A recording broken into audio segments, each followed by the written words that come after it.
এই এজিবের মাধ্যমে যদি আমরা সাজু বাইরে রেকর্ড বুড়ে যদি জিতাইতে পারি ইনশাআল্লাহ তাই মন্ত্রিত্ব হইবা।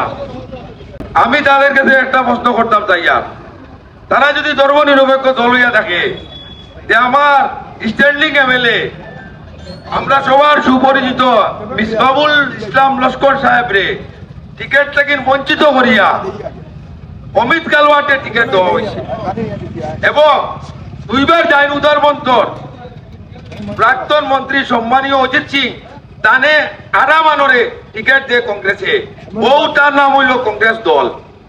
আপনারা বলা চিন্তা বুঝবা যে আমি কথাটা কিতার লাগিন কইছি, আমরা একজন প্রতিনিধি পাঠাইতে কংগ্রেস এটা মানে না, কিতার লাগিন মানে না।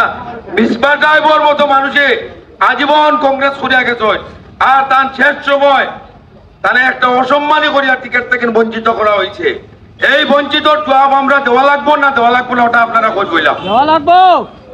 যদি দেওয়া লাগে তো আমরা ভোটের মাধ্যমে দিতাম না নি। নিশ্চয় আমরা এখন সুযোগ আইছে কুটুমালার এক লাইন দিয়া দিত হিমন্ত বিশ্ব শর্মায় আমরা রে এজিপির মাধ্যমে সাজু বাইরে মনোনীত প্রার্থী করিয়া আজ আমরা রে কইছেন তুমি তাই নবাই আও তাই এক হাত বাড়াইছেন আমরা রবাই দি। আমরা যদি এক হাত তা নবাই বাড়াইতে কুটুমালা হইব না হইব। একজনে যদি হাত বাড়ায় আমরাও যদি হাত বাড়াইতে কুটুমালা হইতো, কুটুমালা হইলে তো চলতো না, কুটুমালা যদি হয়তো চলা যাইব না নি। এলকো যদি আমরা সম্মান পাইয়া যদি সম্মান লই না কতি টাকা রইব ভাই অকল আমরা তাই না নি। আমরা বাচ্চা বড় হইয়া সুশিক্ষিত হইতো, আমরা স্কুলের দরকার আছে না নি, আমরা কলেজের দরকার নাই নি, আমরা হসপিটালের দরকার আছে, আমরা রাস্তাঘাটের দরকার আছে। আমরা যদি ফুল জোড়া লাগবে আর খারে বুট দেওয়া লাগবে কও এলকো ওই যে ফুল জোড়া দেওয়া লাগবে আর যদি খারে বুট দেওয়া লাগবো এজিপিরে দেওয়া লাগবে না। আপনারা কোন চাই মা তৈল আমরা যদি উন্নয়ন যদি চাই আর আমরা হিমন্ত বিশ্ব শর্মা একটা রাস্তা দিয়া দিল না আমরা যে তুমি তাই এজিপির মাধ্যমে আও। এই এজিপির মাধ্যমে যদি আমরা সাজু বাইরে রেকর্ড বুড়ে যদি জিতাইতে পারি ইনশাআল্লাহ তাই মন্ত্রিত্ব হইবা। আর আজ যদি মন্ত্রিত্ব পাই খাম খার হইব আমরা রইব। আমরা যদি আমরা স্বার্থ লাগি না একবার ভোট দেই।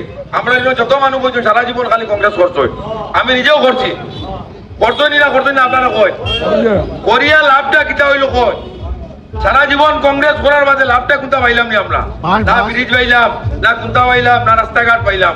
আপনারা সবার জানা আছে এই রাস্তাঘাট কার আমলে বনিছে, বিজেপির আমলে বনিছে। আমরা যে ন্যাশনাল রোড হয় শিলচর রোড, আমরা উন্নয়নের যদি পক্ষে যদি ভোট দিতে হয় আমরা হইলাম আগর মানুষ না এখন শিক্ষিত সমাজ। আপনারা উন্নয়নের পক্ষে ভোট দেন। আরেকও মাত খাওয়া হয় বারবার বাজারও বিলে বিজেপি আইলে বিলে আমরা তৈত না বিলে বিজেপির সরকার যদি হয়ে যায়। এখন আপনারা বুঝুন চান মসজিদ মাদ্রাসার কথা তারা বারবার মাঝে কংগ্রেসি যারা ওয়ার্কার ভাই সকল তারা, আমি তারা প্রশ্নটা জিজ্ঞাসা চাই অবৈধ জায়গা যদি আমি গড় বানাই এইখান রইব নি বা কথা সরকারি জায়গা যদি গড় খাওয়া বানাই তাইতো নি না সরকারি জায়গা নিয়ে মসজিদ বানাইবার কোনো কথা আসেনি। এটা যদি আমরা করি তো এটা সরকারে নিব না নি, সরকারের জমি সরকারে নিত না নিত তার এটা। আমরা তো সব সুশিক্ষিত সমাজ সবে বুঝই যে তারা কিতা কইতরা।